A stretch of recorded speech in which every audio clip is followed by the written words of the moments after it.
for module 1. I have intentions for every module and every class and for the whole program too. And we're going to be going over something I call deliberate intention throughout the program, and then create deliberate intention in 12 areas of life by the end of the program. So that's one of the results, like the tangible results that you're going to have through the action steps as you go through the program. So the intention for the whole program is to change your life, basically. It changed my life. But it's to understand what is actually going on. We read books, we go through talk therapy, we go through classes, we know things in our mind of what we should be doing or how life should be going. And in some areas we have success, and then in other areas it just completely flops. Like it's almost feels like we're out of control. And for me, it used to even feel like I was standing outside of my body sometimes. I would have a trigger and go into rage or go into complete like zone out. I'll use psycho babble, and maybe I should think of a different way to term that besides psycho babble. Psycho jargon. It's dissociation, where I would completely zone out and remove myself, have conversations and not remember them.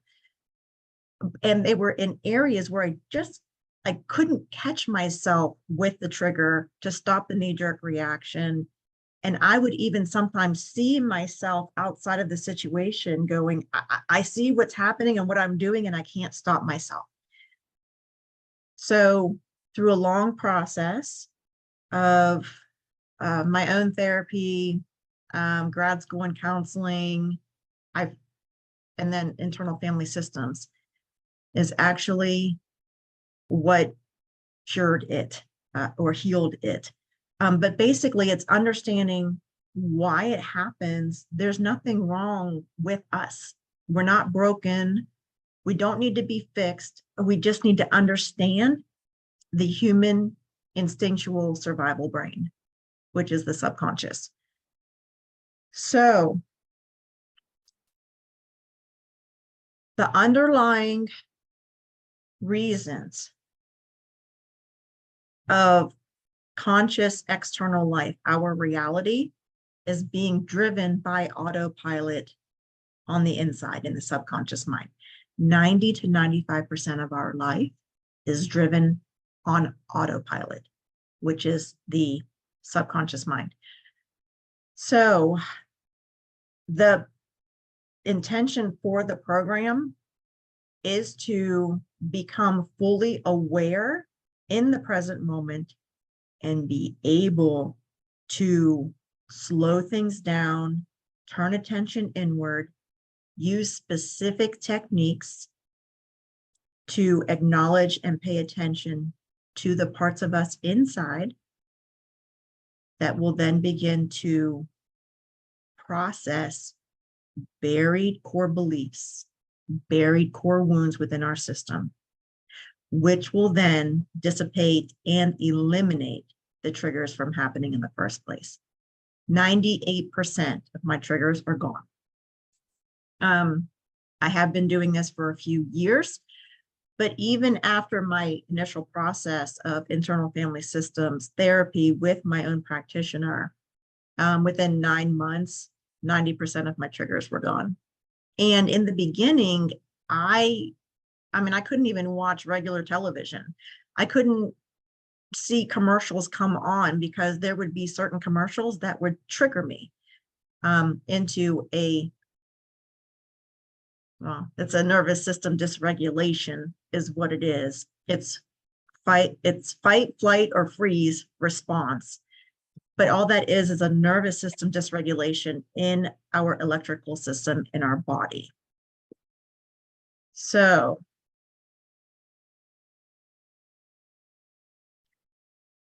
we should maybe begin there. And I don't even have this in the notes. Maybe I'll go back and add this to the notes. So 90 to 95% of our life is being driven by the subconscious mind. On autopilot, we don't know it. And I keep pointing here because the subconscious mind is in the back, like the lower part of your head in the back. Your conscious, like, well, it's consciousness, but it's like logical reasoning. It's like understanding logically, even math and language, what's going on in the prefrontal cortex of the brain. The subconscious is in the back at the bottom of the brainstem, in the back, and it's formed first. We are electrical beings. We are made of 70% of water, which is a conductor of electricity. Our nervous system controls so much of our body and our reactions, and it's an electrical system. So just like in electricity, there's circuits that interact with each other, and they can like get locked down and actually block electricity from flowing or block energy from flowing. So in this program, I'm going to take those more complex theories and ideas and understandings, and I'm going to simplify it as much as possible. And we are going to have question and answer after every class, because your questions help me teach better, and it helps other students learn better, because your questions are going to then spark other people's ideas and questions, and all of this is interconnected. So the first 7 to 10 years of life, we don't have the prefrontal cortex developed yet. It doesn't start developing until around age 7 to 10. It doesn't complete developing until I've heard 25, 26 years old, and I've heard up to 30 years old. We know that it develops faster in females most of the time than in males. So like 30 years old for males, maybe 26 for females. But even then, I think that's just kind of ballpark numbers. But it's, mid 20s to early 30s that is finished developing. So that just shows you the amount of time. It's about 20 years of developing the logical reasoning brain in the prefrontal cortex. That's a long time. But the first 7 to 10 years is all subconscious mind, wide open, walking around. We're sponges absorbing everything, listening to everything, watching people. I call it the tall people. So as children, we're shorter people with less life experience and no logical reasoning brain. And we're walking around in this state of hypnosis, which is simply the subconscious mind open and receptive to suggestions. That's all hypnosis is. So we're walking around as short people with very little life experience and completely receptive to suggestions around us. And that's just one piece of the pie. The other piece is that we are born with what I call human instinct survival brain, which is the subconscious. We're born knowing how to suck on a nipple, right?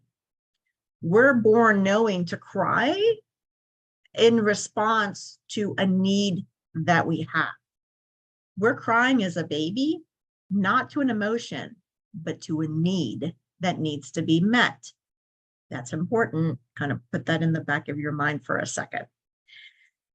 So this human instinct survival brain, in the glorious creatures that we are as humans, we're born with the instinct of knowing that we have to be accepted in order to survive.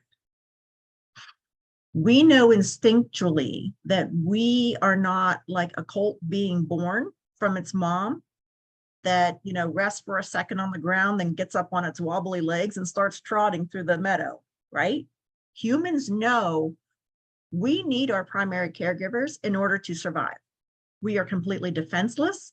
We're completely helpless.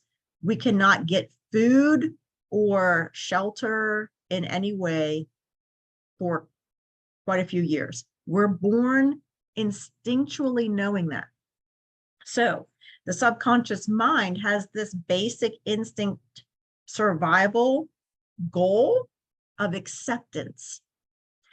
This is really important because the flip side of the coin is acceptance is survival. Flip side is rejection is death.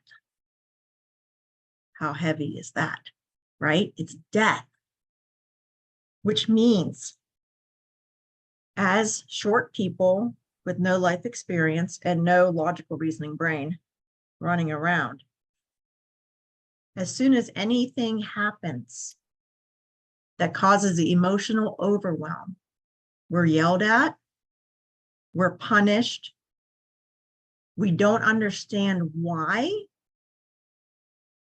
We have parts in the subconscious mind that start to disconnect off from the whole and determine that there's something wrong with us as to why we were not accepted. We cannot, as short humans with no life experience and no logical reasoning brain, with the goal of acceptance by our primary caregiver in order to survive, we cannot make anything their fault because we need them to survive. So we turn inward and take on that meaning that there's something wrong with us. We were rejected, meaning we were not accepted. Something was not acceptable in that moment. We were rejected, which means there's something wrong with us. So a part has to like delineate, like disconnect from the whole and create a meaning in there of this is why we were rejected. This is what happened. This is how we have to be. So we're going to disconnect off and create a survival strategy to make sure that that rejection doesn't happen in the future. Okay. Please be writing down your questions as we go, because this is kind of a lot. And one of my glitches that I'm trying to work with is I teach a lot of information at a time, and I need to know what is overwhelming and what is not. And I'm going to break down the future teaching videos in that way so that it's not overwhelming. So let me move forward into just the next section of the notes. And then I think I'm going to stop and ask for questions because I don't want it to be overwhelming. So understanding that acceptance is survival, rejection is death, which is, that's heavy, right? This is why positive thinking doesn't work all the time. Affirmations do not work all the time. Walking around with no cards in your wallet or your purse with what your actions should be doesn't work all the time. Reading books doesn't work all the time. I had Post-its of affirmations all over my house and couldn't understand why they weren't working. The reason is, and I'm going to read this right off of the notes because it's so important. The problem with this approach of positive thinking and affirmations and where there's a will, there's a way, is that strong emotion that is created by that original belief that was put into place when that rejection happened, it's stronger than the logical reasoning brain in adult life. That core belief is stronger than anything that we're trying to program in consciously. That's why the secret is in the subconscious. That's the secret, and the body. And I'm going to interweave both in this program.